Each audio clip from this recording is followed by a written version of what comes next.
Hi everyone, this is Michelle DeMello, and yes, we are on day 20.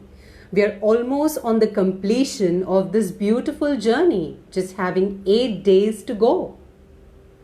So, what are we going to talk on day 20? Something that's been very commonly faced by people, especially during the pandemic, and that is anxiety. Being in gratitude even during the pandemic situation and during the anxiety situation, and how to cope with that and still be in gratitude is what I'm going to teach you today. So before we begin, I'm just going to explain to you briefly of the different patterns of anxiety. And first, yes, let me define anxiety to you. So anxiety is nervousness, worry about something that's so uncertain, especially during the future. So the current situation that we are in, the pandemic, when it began in the month of March, we were also very anxious, including me and Natasha, because we were not prepared for this. Nobody knew that this was coming. And so there was so much of anxiety. Both of us immediately gathered ourselves and put things in place for ourselves. And yes, and that's how we can go ahead and do these kind of work. But what about people who couldn't cope with it? Now I'll talk to you about the kind of cases that we've had and the different patterns of anxiety that they were facing. So when it was declared a COVID situation in India, especially Maharashtra being one of the most affected areas, we had a lot of clients coming to us with severe anxiety. Severe as in there was so much of fear even to walk on the road or even interacting with people next door. With the fear that they would be affected by the COVID, they would experience death probably. That was the intensity of fear, and they were experiencing extreme heavy breathing, heart rate increasing, and those kind of things were being experienced in their body too. It was really severe. That was the first kind. Slowly and gradually, when months passed, so maybe a month or two, now the anxiety was still there, but it was under suppression. So what people were trying to do were, as usual, becoming warriors, trying to suppress, because they had a family to take care of. They have too many responsibilities. They have EMIs to pay, and going to work was not a choice. There were people whom we interacted with in the working population who said that we didn't have a choice. If we had to travel by bus, we did do that. Of course, we were scared, but there was no choice. There was no option. And that was a different kind of anxiety level that we saw in the second phase. Now, when we talk about the third phase is where people are become immune. So they have started living with the COVID pandemic, where they have known that, okay, now we have to live with this. There is no other way out. So some of them are really socially responsible, who are taking their responsibilities, maintaining social distance, following the rules and regulations. Whereas for the others, at a mental level, it has still affected them very deeply. We are people who are very social. We love to be around other people, family members, friends. And what I'm going to talk about are students who are facing a lot of difficulty. One of the case that I'm going to explain to you of not being able to be in the present. This particular student was, having immense responsibility. So you can say that the student was a class representative. And he himself is going through some kind of depression and anxiety, a combination as we call it. So there were times when he was going into anxiety, and there were times when he was going into depression. Now, when he was going into these phases, he was not being present to himself. And he had already taken up a very important role. A role to be responsible for other students around. Now, I'll tell you his story. So what happened was that he was supposed to be updated with the timetable. But unfortunately, as I said, he was not in the present, he lost track. And so one of the students, that means his fellow mates, asked him, okay, so you are supposed to be the representative and you are supposed to be aware of everything. So why didn't you do that? So he took that comment very personally. He thought that why did she, I was doing everything well and everything's going well, I'm doing my responsibilities. So why is she personally counterattacking me? Without realizing that, as we say, with great power comes great responsibility. That he had chosen to be in that space of taking responsibility. So he had to be very much present. And then he went into a personal fight in his head, thinking that is he not good enough? Is he why are people saying, why is this lady? And they actually would have got into a tiff.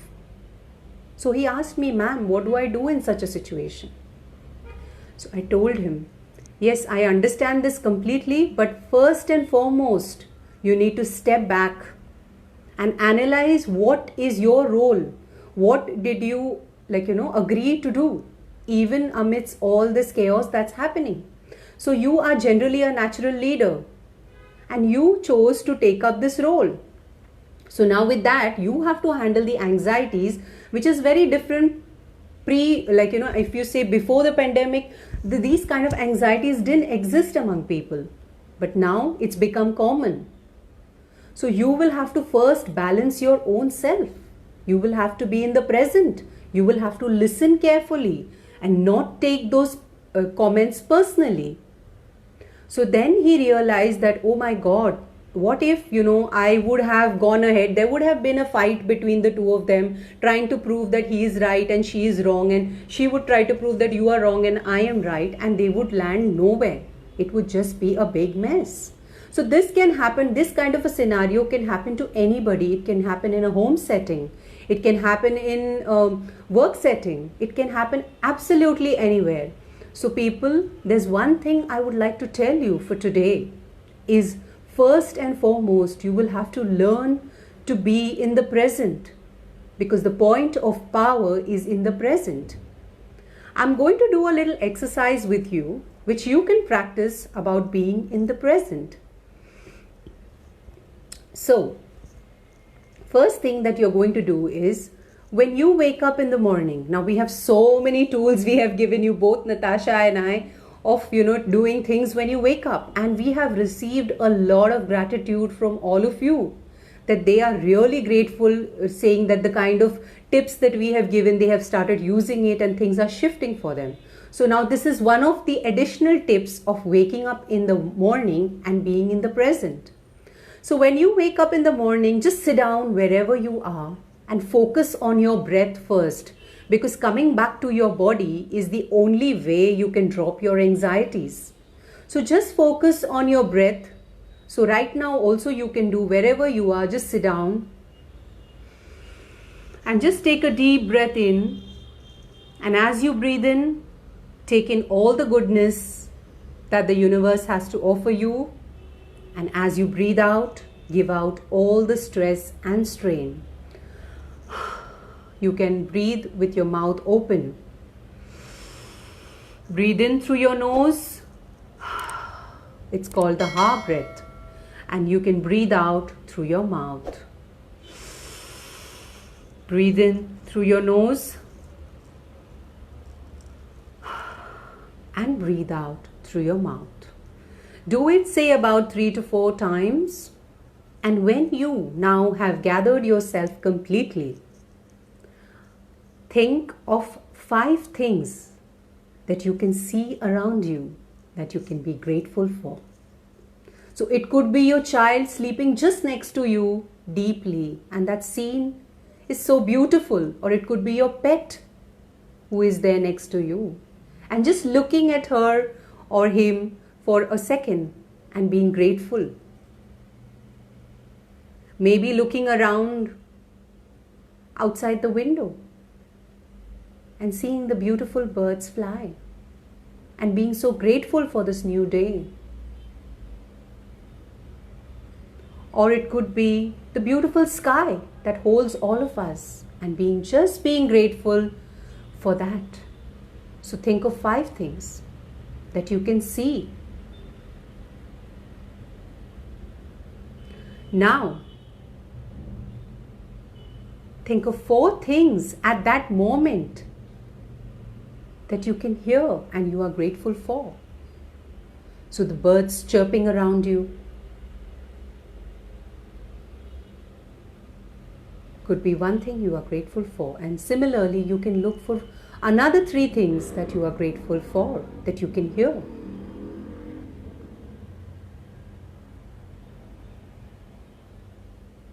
Then you can go ahead and think of 3 things that you can feel. So the fact that you're sitting on a comfortable bed, you can be grateful for that. That you could have a beautiful good night's sleep with a wonderful pillow, a soft pillow. You can be grateful for that. For the clothes that are giving you so much comfort during the night. And that's the feel you get. 2 things that you can smell around you. It could be the smell of the rain. And one more thing you can add to that you can be grateful for.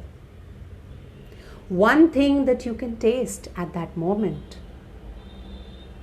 As of now, it may simply be your own saliva when you wake up in the morning.